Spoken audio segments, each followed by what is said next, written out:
જૂનાગઢમાં છેલ્લા 2 દિવસથી સોશિયલ મીડિયા પર વાયરલ થઈ રહેલા ભક્ત કવિ નરસિંહ મહેતા યુનિવર્સિટીના કથિત બોગસ લેટરપેડ અને ઓફર લેટરને લઈને શૈક્ષણિક આલમમાં ખળભળાટ મચી ગઈ.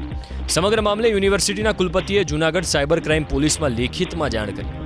યુનિવર્સિટી પ્રશાસન અનુસાર તેમની પાસે આ વાયરલ લેટરની એક હાર્ડ કોપી આવી છે, જે વાસ્તવમાં તેમનું અધિકૃત લેટરપેડ નથી.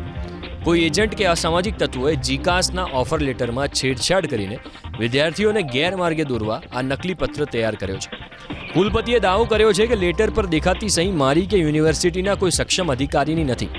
પ્રાથમિક દ્રષ્ટિએ એવું લાગે છે કે કોઈકે આર્ટિફિશિયલ ઇન્ટેલિજન્સનો દુરુપયોગ કરીને આ નકલી સહી ઊભી કરી. આ તરફ વિદ્યાર્થી સંગઠનો અને વિપક્ષ એક્શન મોડમાં આવી ગયા. એનએસયુએ અને કોંગ્રેસે માંગ કરી છે કે વિદ્યાર્થીઓના ભવિષ્ય સાથે રમત રમતા આવા કૌભાંડી તત્વોને તાત્કાલિક ઝડપી પાડી જેલ ભેગા કરવામાં આવે.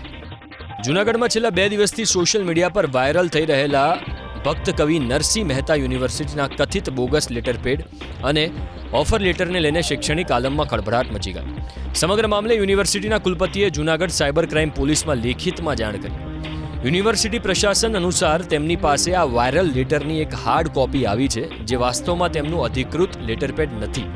કોઈ એજન્ટ કે અસામાજિક તત્વોએ જીકાસના ઓફર લેટરમાં છેડછાડ કરીને વિદ્યાર્થીઓને ગેરમાર્ગે દોરવા આ નકલી પત્ર તૈયાર કર્યો છે. કુલપતિએ દાવો કર્યો છે કે લેટર પર દેખાતી સહી મારી કે યુનિવર્સિટીના કોઈ સક્ષમ અધિકારીની નથી.